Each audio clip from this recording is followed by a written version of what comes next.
vendredi 8 juillet 2022, résumé et réflexion avancée. Notre texte à mémoriser pour cette semaine se trouve dans 1 Pierre chapitre 4, les versets 12 et 13, que nous vous invitons à dire avec nous. Bien-aimés, ne soyez pas surpris comme d'une chose étrange qui vous arrive, de la fournaise qui est au milieu de vous pour vous éprouver. Réjouissez-vous, au contraire, de la part que vous avez aux souffrances de Christ, afin que vous soyez aussi dans la joie et dans l'allégresse lorsque sa gloire apparaîtra. Dans la série de cette semaine, nous avons abordé les séquences suivantes. Surprise, Les creusets de Satan, les creusets du péché, les creusets de purification. les creusets de maturité. Les surprises sont des événements qu'on ne peut classer dans un creuset spécifique. Nous vous invitons à suivre avec nous ce scénario pour consolider la compréhension des différents creusets que nous avons étudiés dans nos réflexions précédentes. Un homme vient de prendre le volant avec 1 gramme d'alcool dans le sang et renverse mortellement des passants. C'est un accident. C'est une mauvaise surprise pour les familles des victimes lorsqu'ils apprennent la nouvelle. C'est aussi une surprise pour le chauffard qui sort de son ivresse. Cet accident a été provoqué par le non-respect des lois de la santé et du code de la route. Cet homme se rend compte de la gravité et des conséquences de son acte pour les familles des victimes et pour lui-même, des souffrances qui y sont engendrées. Comment se vit cette mauvaise surprise dans les différentes familles? Parmi les familles ayant subi ce préjudice, prenons-en 4 avec différentes façons de réagir. La famille A est non-croyante et ne s'intéresse pas aux choses spirituelles. Elle est complètement découragée. Elle vit très mal la situation et n'arrive pas à se reconstruire et à faire son deuil. Certains membres de cette famille pensent même au suicide.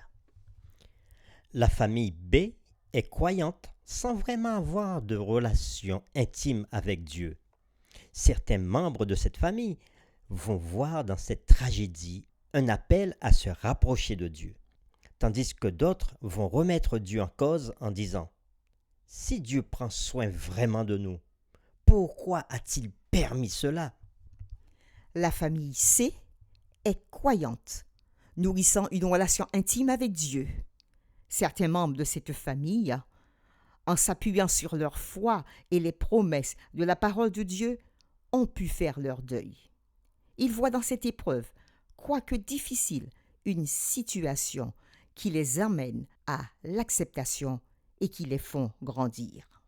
Bien sûr, ces 4 types de familles ne sont que des illustrations pour identifier différents creusets que nous avons étudiés précédemment. Mais la liste suggérée n'épuise pas complètement le sujet. Analysons en quelques mots ces différents cas.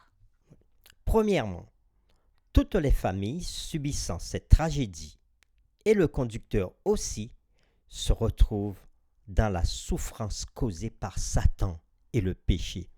Parfois, nos actes mauvais, nos actes irresponsables peuvent avoir des conséquences irréversibles qui nous font souffrir, ainsi que notre entourage pendant très longtemps.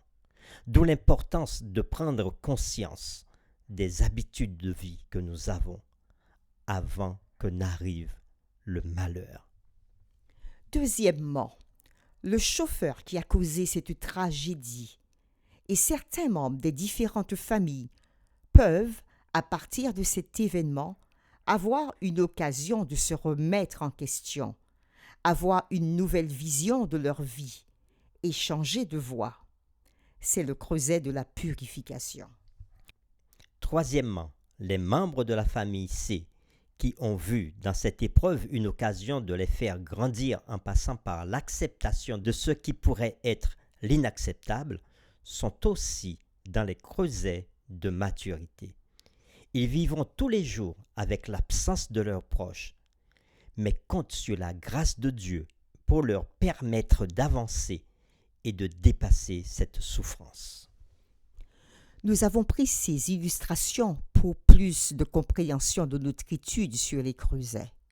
Mais pour toute perte, perte de travail, perte de biens, perte de personnes dans notre vie, nous devons passer par un processus de deuil.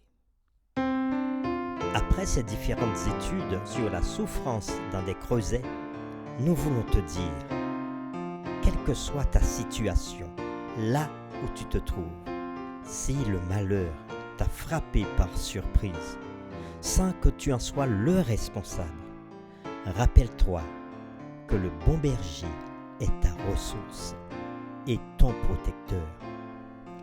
Si tu es à l'origine d'une souffrance autour de toi ou de ta propre souffrance, sous le poids de la culpabilité, ne t'endurcis pas. Ou sous le poids de la culpabilité, ne laisse pas le désespoir te submerger. Car le bon berger te dit dans 1 Jean au chapitre 1 au verset 9, « Si nous confessons nos péchés, il est fidèle et juste pour nous les pardonner et pour nous purifier de toute iniquité. » Si tu te débats avec une mauvaise habitude et que tu en es conscient, mais que tu n'es pas prêt à quitter, sache que Jésus te dit, « Je me tiens à la porte et je frappe. Si quelqu'un entend ma voix et ouvre la porte, j'entrerai chez lui et je souperai avec lui et lui avec moi. » Apocalypse chapitre 3, le verset 20. Si les souffrances et les malheurs causés par ton mode de vie s'enchaînent, Dieu t'offre son aide pour que tu puisses t'en sortir. Et il te dit, dans Isaïe chapitre 1, de verset 12, « Venez et plaidons. Si tes péchés sont comme le cramoisi, ils deviendront blancs comme la neige. S'ils sont rouges comme la pourpre, ils deviendront comme la laine. » Si tu vis avec un handicap, un manque, une faiblesse et que tu te sens déprécié par ceux qui t'entourent, le Seigneur te dit, « Je peux faire de ce problème une force pour te permettre de grandir et de révéler ce qu'il y a de meilleur en toi afin de me glorifier. » Et comme il l'a dit à l'apôtre Paul, il te dit aussi, « Ma grâce te suffit, car ma puissance s'accomplit dans la faiblesse. » 2 Corinthiens 12, le verset 9. Nous vous invitons à vous joindre à nous dans cette prière. Seigneur, tu nous aimes tant que malgré le péché, tu vois en nous des choses merveilleuses. Tu veux par le sang de Jésus nous purifier, nous transformer et nous aider à compter sur ta grâce chaque jour pour grandir et rebondir par l'action du Saint-Esprit. Ne permets pas aux souffrances de ce monde de nous voiler ta puissance agissant envers nous. Nous savons, selon ta parole, qu'aucune puissance maléfique ne peut nous vaincre tant que nous sommes connectés à toi. Alors, donne-nous de rester connectés jour après jour. Nous te prions au nom de Jésus, notre Créateur et Libérateur. Amen.